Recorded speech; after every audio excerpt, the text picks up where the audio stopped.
ನಮಸ್ಕಾರ ಸ್ನೇಹಿತರೆ, 60 ವರ್ಷದ ನಂತರ ತಪ್ಪಿಯೂ ಈ 5 ಆಹಾರ ಪದಾರ್ಥಗಳು ಸೇವಿಸಬೇಡಿ. ನಿಮಗೆ ತಿಳಿದಿದೆಯೇ? ಕೆಲವು ತರಕಾರಿಗಳು ನಮ್ಮನ್ನು ಸುಸ್ಥಿತಿಯಲ್ಲಿ ಇರಿಸುವುದಾಗಿ ವಾಗ್ದಾನ ಮಾಡುತ್ತೇವೆ. ಆದರೆ ಹರೆಯ ಹೆಚ್ಚಾದ ನಂತರ ಅವುಗಳು ದೇಹಕ್ಕೆ ವಿಷವಾಗಬಹುದು. ಹೌದು ಸ್ನೇಹಿತರೆ, ನೀವು ಸರಿಯಾಗಿ ಕೇಳಿದ್ದೀರಿ. ನಿಮ್ಮ ಹರೆಯ 60 ವರ್ಷ ಅಥವಾ ಅದಕ್ಕಿಂತ ಹೆಚ್ಚಾಗಿದ್ದಲ್ಲಿ ಈ ಮಾಹಿತಿ ನಿಮಗೆ ಬಹಳ ಮುಖ್ಯವಾಗಿದೆ. ಏಕೆಂದರೆ ಹಿರಿಯ ವಯಸ್ಸಿನಲ್ಲಿ ದೇಹದ ಅಗತ್ಯಗಳು ಬದಲಾಗುತ್ತವೆ, ಅರೆಯುವ ಶಕ್ತಿ ಕುಂದುತ್ತದೆ ಮತ್ತು ನಮ್ಮ ಅಭ್ಯಾಸಗಳೇ ನಮ್ಮನ್ನು ಆರೋಗ್ಯವಾಗಿ ಇರಿಸಬಹುದು ಅಥವಾ ರೋಗಿಗಳನ್ನಾಗಿ ಮಾಡಬಲ್ಲವು. ಇಂದು ನಾವು ಅಂತಹ 5 ತರಕಾರಿಗಳ ಬಗ್ಗೆ ಮಾತನಾಡುತ್ತೇವೆ. ಅವುಗಳನ್ನು 60 ವರ್ಷದ ನಂತರ ತಪ್ಪಿಯೂ ತಿನ್ನಬಾರದು. ಈ ತರಕಾರಿಗಳ ಸೇವನೆಯು ಹಿರಿಯರ ದೇಹದಲ್ಲಿ ಮರೆಯಾಗಿರುವ ಅಪಾಯವನ್ನು ನಿಧಾನವಾಗಿ ಹೊರಗೆ ಎಳೆಯುತ್ತದೆ ಮತ್ತು ಒಂದು ದಿನ ಗಂಭೀರ ರೋಗದ ರೂಪವನ್ನು ತಾಳಬಹುದು.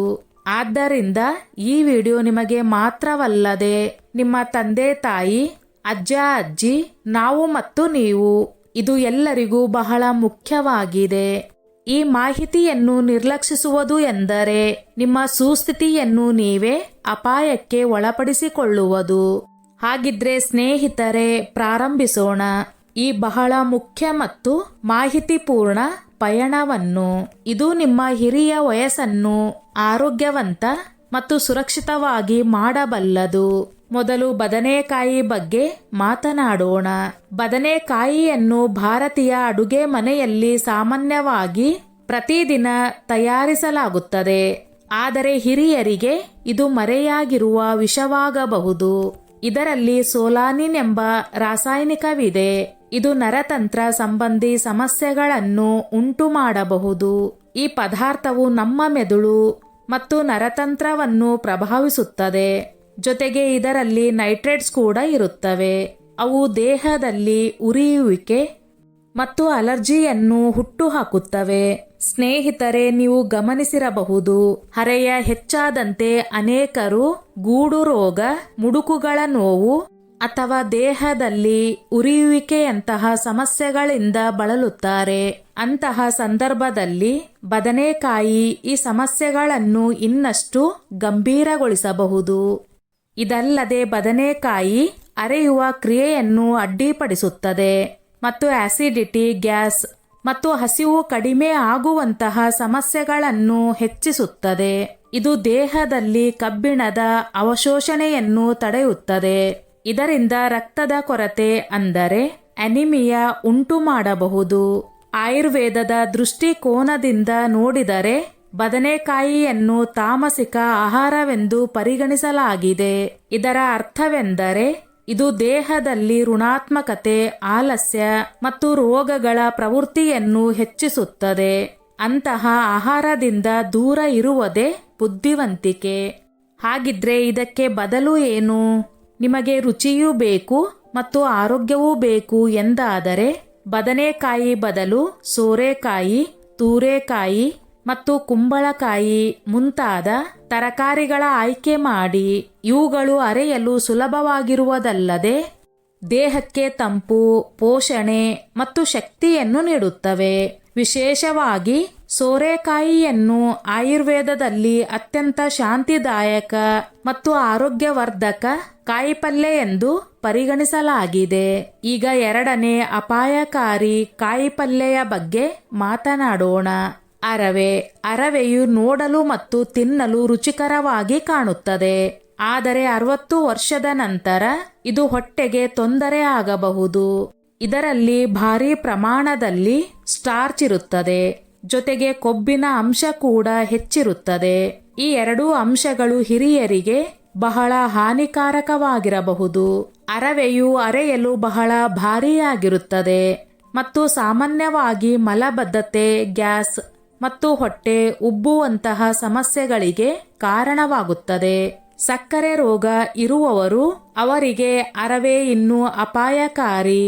ಏಕೆಂದರೆ ಇದು ರಕ್ತದ ಸಕ್ಕರೆ ಮಟ್ಟವನ್ನು ಅಸ್ಥಿರಗೊಳಿಸುತ್ತದೆ. ಇದಲ್ಲದೆ ಇದರ ಸೇವನೆಯು ಕೊಲೆಸ್ಟ್ರಾಲ್ ಮಟ್ಟವನ್ನು ಹೆಚ್ಚಿಸಬಹುದು. ಇದರಿಂದ ಹೃದಯ ರೋಗಗಳ ಅಪಾಯ ಹೆಚ್ಚಾಗುತ್ತದೆ. ಆಯುರ್ವೇದದ ಭಾಷೆಯಲ್ಲಿ ಹೇಳುವುದಾದರೆ ಅರವೆಯನ್ನು ಭಾರೀ ಆಹಾರವೆಂದು ಕರೆಯಲಾಗುತ್ತದೆ. ಇದು ಹೊಟ್ಟೆಯ ಅಗ್ನಿಯನ್ನು ದುರ್ಬಲಗೊಳಿಸುತ್ತದೆ. ಇದರಿಂದ ದೇಹದಲ್ಲಿ ವಿಷಕಾರಿ ಅಂಶಗಳು ಉತ್ಪತ್ತಿಯಾಗುತ್ತವೆ. ಅವು ಕಾಲಕ್ರಮೇಣ ಗಂಭೀರ ರೋಗಗಳಿಗೆ ಕಾರಣವಾಗುತ್ತವೆ. ಹಾಗಿದ್ರೆ ಇದಕ್ಕೆ ಬದಲು ಏನು? ಅರವೆಯ ಬದಲು ಸಕ್ಕರೆ ಕಂಡು, ಗಜ್ಜರಿ ಅಥವಾ ನುಗ್ಗೆಕಾಯಿ ಬೀಜಗಳನ್ನು ನಿಮ್ಮ ಪ್ರತಿದಿನದ ಆಹಾರದಲ್ಲಿ ಸೇರಿಸಿ. ಈ ಕಾಯಿಪಲ್ಯಗಳು ಹಗೂರವಾಗಿರುವುದಲ್ಲದೆ ನಾರು ಮತ್ತು ಪೋಷಕಾಂಶಗಳಿಂದ ತುಂಬಿರುತ್ತವೆ. ಸಕ್ಕರೆ ಕಂಡು ವಿಶೇಷವಾಗಿ ಸಕ್ಕರೆ ರೋಗ ಮತ್ತು ನೆನಪಿನ ಶಕ್ತಿಗೆ ಲಾಭಕಾರಿ. ಗಜ್ಜರಿ ಕಣ್ಣು ಮತ್ತು ಚರ್ಮಕ್ಕೆ ಅಮೃತ ಸಮಾನ. ನುಗ್ಗೆಯು ತಾನೇ ಒಂದು ಸಂಪೂರ್ಣ ಔಷಧಿ. ಇದು ದೇಹದ ರೋಗ ನಿರೋಧಕ ಶಕ್ತಿಯನ್ನು ಹಲವಾರು ಪಟ್ಟು ಹೆಚ್ಚಿಸಬಲ್ಲದು. ಈಗ ಮೂರನೆಯ ತರಕಾರಿಯ ಬಗ್ಗೆ ಮಾತನಾಡೋಣ. ಅವುಗಳ ಸೇವನೆಯನ್ನು 60 ವರ್ಷದ ನಂತರ ಬಹಳ ಜಾಗರೂಕತೆಯಿಂದ ಮಾಡಬೇಕು. ಏಕೆಂದರೆ ಈ ಕಾಯಿಪಲ್ಯಗಳು ದೇಹದಲ್ಲಿ ಗ್ಯಾಸ್, ಥೈರಾಯ್ಡ್, ಸಕ್ಕರೆಯ ಅಸಮತೋಲನ ಮತ್ತು ಗೂಡು ರೋಗದಂತಹ ಗಂಭೀರ ಸಮಸ್ಯೆಗಳನ್ನು ಹುಟ್ಟುಹಾಕಬಲ್ಲವು. ಮೊದಲು ಹೂಕೋಸು ಬಗ್ಗೆ ಮಾತನಾಡೋಣ. ಹೂಕೋಸನ್ನು ಸಾಮಾನ್ಯವಾಗಿ ಆರೋಗ್ಯಕ್ಕೆ ಒಳ್ಳೆಯದು ಎಂದು ಪರಿಗಣಿಸಲಾಗುತ್ತದೆ. ಇದು ರುಚಿಕರವಾಗಿರುತ್ತದೆ. ಹಲವು ವಿಧದ ವ್ಯಂಜನಗಳಲ್ಲಿ ಬಳಸಲಾಗುತ್ತದೆ. ಆದರೆ ಹಿರಿಯರಿಗೆ ಹೂಕೋಸು ಮರೆಯಾಗಿರುವ ಅಪಾಯವಾಗಬಹುದು. ಇದರಲ್ಲಿ ಗೊಯ್ಟ್ರೋಜನ್ ಮತ್ತು ರ್ಯಾಫಿನೋಸ್ ಎಂಬ 2 ವಿಶೇಷ ಅಂಶಗಳಿವೆ. ಗೊಯ್ಟ್ರೋಜನ್ ಥೈರಾಯ್ಡ್ ಗ್ರಂಥಿಯನ್ನು ಪ್ರಭಾವಿಸುತ್ತದೆ. ಈ ಅಂಶಗಳು ದೇಹದಲ್ಲಿ ಥೈರಾಯ್ಡ್ ಹಾರ್ಮೋನ್ ಉತ್ಪಾದನೆಯಲ್ಲಿ ಅಡ್ಡಿ ಉಂಟು ಮಾಡುತ್ತವೆ. ಇದರಿಂದ ಆಯಾಸ, ಬೊಜ್ಜು, ಕೂದಲು ಉದುರುವುದು ಮತ್ತು ಡಿಪ್ರೆಷನ್ ಮುಂತಾದ ಸಮಸ್ಯೆಗಳು ಉಂಟಾಗಬಹುದು. ರ್ಯಾಫಿನೋಸ್ ಒಂದು ರೀತಿಯ ಸಂಕೀರ್ಣ ಸಕ್ಕರೆಯಾಗಿದ್ದು ಹೊಟ್ಟೆಯಲ್ಲಿ ಗ್ಯಾಸ್ ಮತ್ತು ಉಬ್ಬುವಿಕೆಗೆ ಕಾರಣವಾಗುತ್ತದೆ.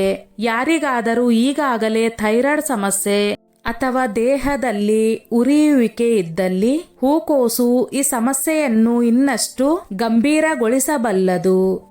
ಇದನ್ನು ಸೇವಿಸಿದಾಗ ಹೊಟ್ಟೆ ಭಾರವಾಗುತ್ತದೆ, ನಿದ್ರೆಗೆ ಅಡ್ಡಿಯಾಗುತ್ತದೆ ಮತ್ತು ಆಲಸ್ಯವಾಗುತ್ತದೆ. ವೈದ್ಯರ ಸಲಹೆಯಂತೆ 60 ವರ್ಷದ ನಂತರ ಅರೆಯುವ ತಂತ್ರವು ನಿಧಾನಗೊಂಡಾಗ ಗ್ಯಾಸ್ಟ್ರಿಕ್ ಸಮಸ್ಯೆಗೆ ಕಾರಣವಾಗುವ ತರಕಾರಿಗಳಿಂದ ದೂರ ಇರುವುದೇ ಉತ್ತಮ. ಹಾಗಿದ್ರೆ ಹೂಕೋಸಿನ ಬದಲು ಏನು ತಿನ್ನಬಹುದು? ಪಾಲಕ್, ಮೆಂತ್ಯ ಮತ್ತು ಇತರ ಹಸಿರು ಎಲೆಯ ತರಕಾರಿಗಳು ಬಹಳ ಉತ್ತಮ.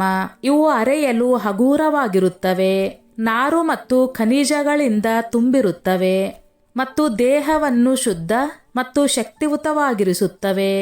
ಈಗ ಹಾಗಲಕಾಯಿ ಬಗ್ಗೆ ತಿಳಿಯೋಣ. ಹಾಗಲಕಾಯಿಯು ತನ್ನ ಕಹಿ ರುಚಿಗೆ ಹೆಸರಾದಷ್ಟೇ ಸಕ್ಕರೆ ರೋಗಕ್ಕೆ ವರದಾನವೆಂದು ಪರಿಗಣಿಸಲಾಗುತ್ತದೆ. ಆದರೆ 60 ವರ್ಷದ ನಂತರ ಅತಿಯಾಗಿ ಸೇವಿಸಿದರೆ ಈ ವರದಾನವು ವಿಷವಾಗಬಹುದು. ಹಾಗಲಕಾಯಿಯಲ್ಲಿ ಮೊಮೊಡಿನ್ ಮತ್ತು ಚಾರ್ಟಿನ್ ಎಂಬ 2 ವಿಶೇಷ ಅಂಶಗಳಿವೆ. ಇವೆರಡು ರಕ್ತದ ಸಕ್ಕರೆಯನ್ನು ತ್ವರಿತವಾಗಿ ಕಡಿಮೆ ಮಾಡಬಹುದು. ಈಗ ಯೋಚಿಸಿ, ಯಾರಾದರೂ ಹಿರಿಯರು ಈಗಾಗಲೇ ಸಕ್ಕರೆ ರೋಗದ ಔಷಧಿ ಸೇವಿಸುತ್ತಿದ್ದು ಮೇಲೆ ಹಾಗಲಕಾಯಿ ಹೆಚ್ಚಾಗಿ ತಿನ್ನುತ್ತಿದ್ದಲ್ಲಿ ಏನಾಗುತ್ತದೆ? ಅಂತಹ ಸ್ಥಿತಿಯಲ್ಲಿ ವ್ಯಕ್ತಿಗೆ ಹೈಪೋಗ್ಲೈಸಮಿಯಾ ಆಗಬಹುದು.